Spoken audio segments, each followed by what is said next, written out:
በስመ አብ ወወልድ ወመንፈስ ቅዱስ አሐዱ አምላክ አሜን።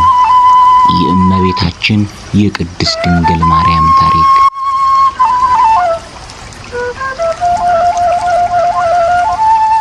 እመቤታችን ጥንት አያቶቿ ቴክታና በጥሪቃ ይባላሉ።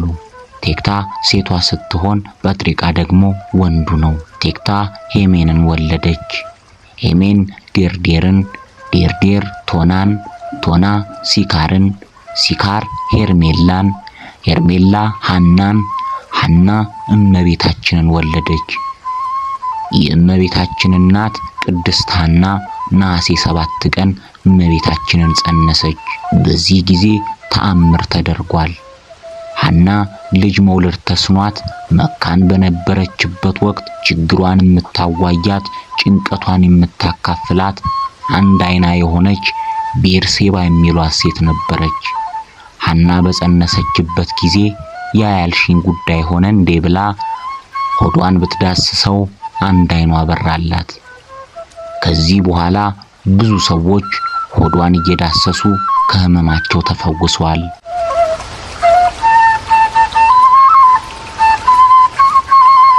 ሌላው ሳምናስ ወልደ ጦሊቅ ዘይነብር በቤተ ዶይቅ ይለዋል።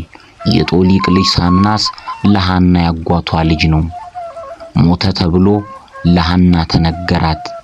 ዘመድ ነችና ተኝቶበት የነበረውን የአልጋ ሸንኮር ይዛ ስታለቅስ ጥላዋ በድኑ ላይ ቢያርፍበት አፈፍ ብሎ ተነስቷል።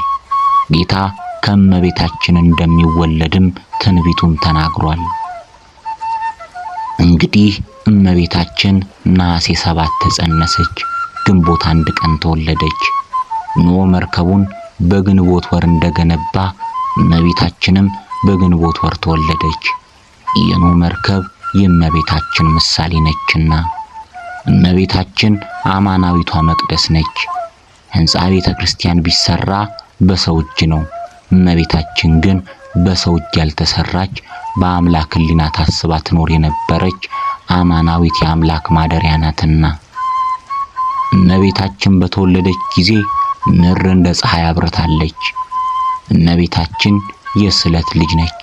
እናቷ ሐና አባቷ ኢያቄም ገና ሳትወለድ ለእግዚአብሔር እንደሚሰጧት ተስለው ነበር። ጠቢቡ ሰለሞን በመጽሐፉ ላይ እንደተናገረው ተስለ የማትፈጽም ብትሆን ባትሳል ይሻላል ብሎ እንደተናገረው ስለት ትልቅ ነገር ነው። በእነርሱ ዘንድ 3 ዓመት ቆየች። በኋላም ወደ ቤተ እግዚአብሔር ይዘዋት ሄደዋል።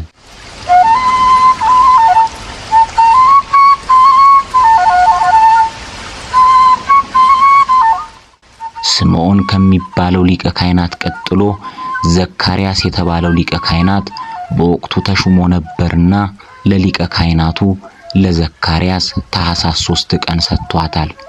ቅዱስ ፋኑኤል ህብስት ሰማያዊ ጽዋ ሰማያዊ መግባት ነበር። በቤተ መቅደስ 12 ዓመት ቆይታለች።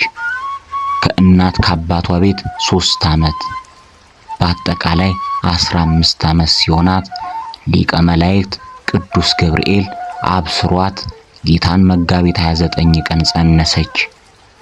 ርጉማን አይሁድ በቤተ መቅደስ በነበረችበት ጊዜ ብዙ ፈትነዋታል።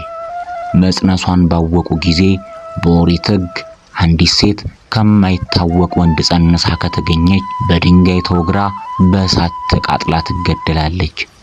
ዮሴፍ እጮኛ የተባለበት ምስጢሩ አንዱ ይህ ነው። ከዮሴፍ ጸንሳ ይሆናል ብለው በድንጋይ እንውገራት በእሳትና አቃጥላት ያሉትን ትተውታልና፣ ነገር ግን አንዴ ሰይጣን አነሳስቷቸዋልና በኦሪት ማየ ዘለፋም ይባላል። ይህንን አጠጥተዋታል። ይስጥቂ ያውቂ የሚሉት አምድ አለ።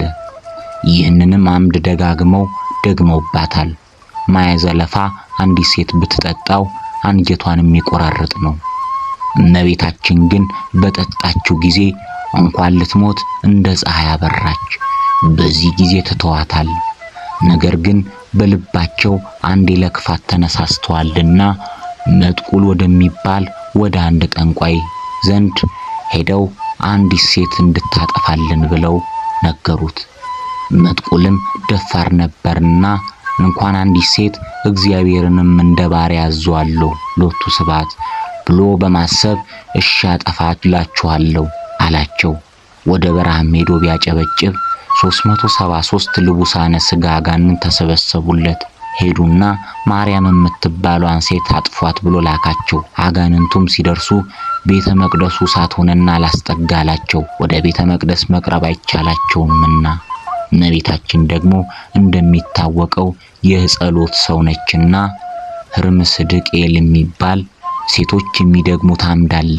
ያንን ደግማ ስትጨርስ እነዚያ 373 ልቡሳነ ሥጋ አጋንንት ከጠንቋዩ መጥቁል ጋር ሊቀ መላእክት ቅዱስ ሩፋኤል ወደ ሲኦል አውርዷቸዋል። ከዚያ አይሁድ ይህች ሴት ለአቅመ ሔዋን ደርሳለች ከቤተ መቅደስ ትውጣልን ብሎ አስወጧት። በዚህ ጊዜ ሊቀ ካህናቱ ዘካርያስ እመቤታችንን ወዴት ልትኖሪ ትወጃለሽ ብሎ ቢጠይቃት ወደ እግዚአብሔር አመልክትልኝ አለችው። ወደ እግዚአብሔር ቢያመለክት ከነገደ ይሁዳ ሚስቶቻቸው የሞቱባቸው ሰዎችን በትራቸውን ሰብስበህ ጸልይበት እደር፣ እኔ በመረጥኩት ሰው ላይ ምልክት አሳያለሁ አለው። ዘካርያስም 1985 በትሮችን ሰበሰበ። ከዚያ ሲጸልይበት አደረ። እግዚአብሔርም በአረጋዊው ዮሴፍ በትር ላይ ምልክቱን አሳይቶታል። ኦ ዮሴፍ ወልደ ዳዊት እቀባ ለማርያም ፍርትከ የሚል ጽሑፍ ተጽፎ አገኘ። ዕጣም ቢያወጡ ለዮሴፍ ወጣለት። ርግብም በራሱ ላይ ወጣች እንደ 3 ምስክር። ከዛ በኋላ ለዮሴፍ ሰጥቷታል። በዮሴፍ ቤት 9 ወር ከ5 ቀን ቆይታለች። እንደሚታወቀው ከአውግስጦስ ቄሳር ሰዎች ሁሉ እንዲቆጠሩ በወጣው ትእዛዝ መሰረት እመቤታችንና አረጋዊ ዮሴፍ ይቆጠሩ ዘንድ ወደ ቤተልሔም ሄዱ። በዚያም ስፍራ ማደሪያ አላገኙም ነበርና በቤተልሔም በከብቶች ግርግም ልጇን ታኅሳስ 29 ቀን ወለደች። በምድረ ግብጽ 3 ዓመት ከ6 ወር በስደት ቆየች።